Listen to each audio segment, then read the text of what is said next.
ফিঙ্গারটা দিব তখন এটার মধ্যে একটা ভয়েস সিস্টেম তো আছেই, বাইক স্টার্ট হয়ে যাবে এবং অটোমেটিক্যালি বাইক সেলফ হয়ে যাবে।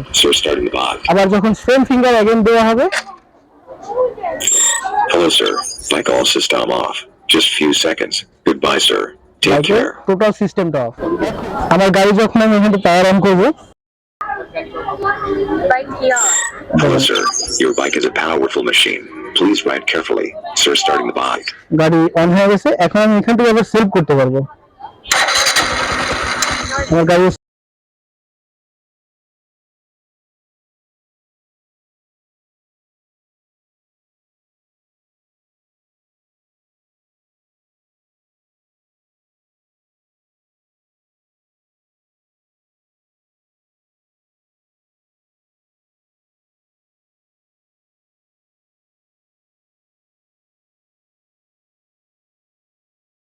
আসসালামু আলাইকুম বন্ধুরা।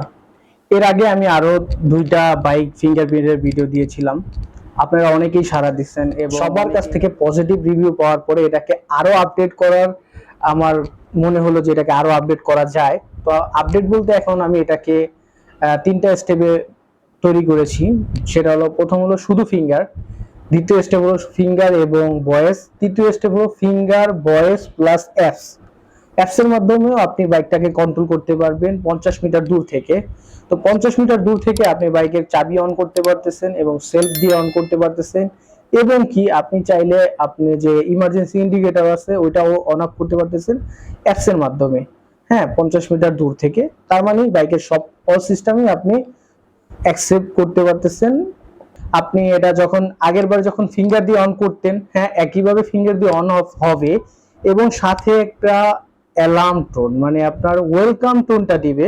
অফ করলে অফের একটা টোন দেবে, যেটা হলো আপনি নিজে কাস্টমাইজ করতে পারেন এবং আমরা তো ডিফল্ট একটা সাউন্ড দিবে, ওটা তো সেট করা থাকবে। আপনি যদি চান এটাকে আপনি কাস্টমও করতে পারেন এবং স্মার্ট অ্যাপস এর মাধ্যমে আপনি এটাকে কানেক্ট করার পরে এটা একটা পাসওয়ার্ড যাবে।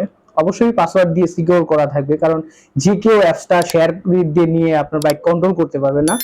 অবশ্যই অ্যাপসের মধ্যে ঢুকতে হলে কোনো সমস্যা নেই, কিন্তু বাইকের সাথে কানেক্ট করার ক্ষেত্রে একটা পাসওয়ার্ড ছিল, ওটা ওয়ান টাইম পাসওয়ার্ড। ওটা প্রথমবার কানেক্টের ক্ষেত্রে লাগে, দ্বিতীয়বার ওটা লাগে না।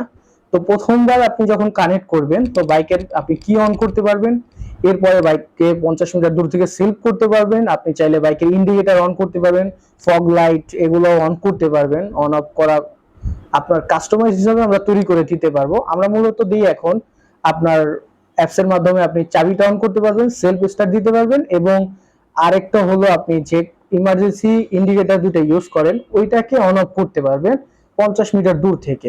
তো চলুন আমরা একটু প্র্যাকটিক্যালি দেখে আসি যে আমি যে স্মার্ট করেছি, যে কিছু আপডেট করেছি, আপডেটগুলো কি কি করেছি সেটা আপনাদেরকে দেখাই।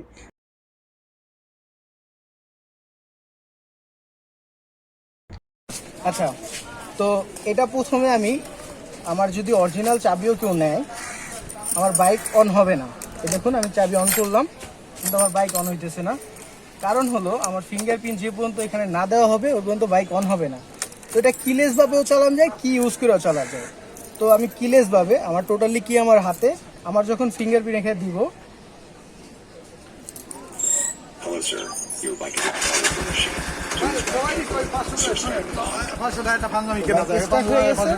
এবং এটা নোটিশটাও দিয়ে দিছে, ঠিক আছে। আবার সেম ভাবে আমি ফিঙ্গারটা দিই,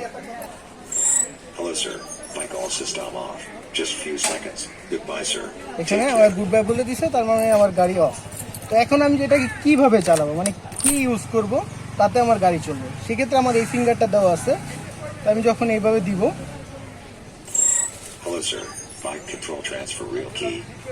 এখানে বললো বাইকের কন্ট্রোল ট্রান্সফার করছে রিয়েল কিতে, তার মানে আমার অরিজিনাল কিতে এখন বাইক অন অফ হবে।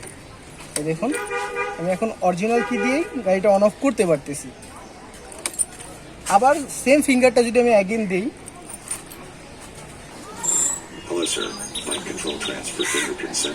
এখন এটা আবার ফিঙ্গারপ্রিন্ট সেন্সর চলে আসছে, তাই এখন এটা চাবিতে কাজ করবে না। তো সেক্ষেত্রে এটাকে আমি অরিজিনাল চাবি দিয়েও চালাইতে পারতেছি এবং ফিঙ্গারপ্রিন্ট দিয়েও চালাইতে পারতেছি। ফিঙ্গারপ্রিন্ট দিলে টোটালি সেলফ পর্যন্ত হয়ে যায়।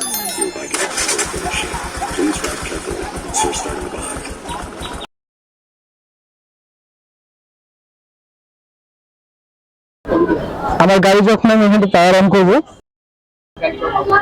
Bike here. Hello, sir. Your bike is a powerful machine. Please ride carefully. Sir, starting the bike. গাড়ি অন হয়ে গেছে। এখন আমি এখান থেকে আবার সেভ করতে পারবো। আমার গাড়ি স্টার্ট হয়ে গেছে। এখন যদি আমি আবার অফ করি, Bike here. Hello, sir. Bike all system off. Just few seconds. Goodbye, sir. Take care. আচ্ছা যখন আমি ফোন থেকে এটা ইন্ডিকেটরটা অন করতে চাই, তখন আমি এই দেখো এবং একটা সাথে একটা সাউন্ড দিবে। এখন অফ করে ইন্ডিকেটরটা, এই যে ইন্ডিকেটর অফ হয়ে গেছে, অটোমেটিক্যালি সাউন্ডটাও অফ হয়ে যাবে।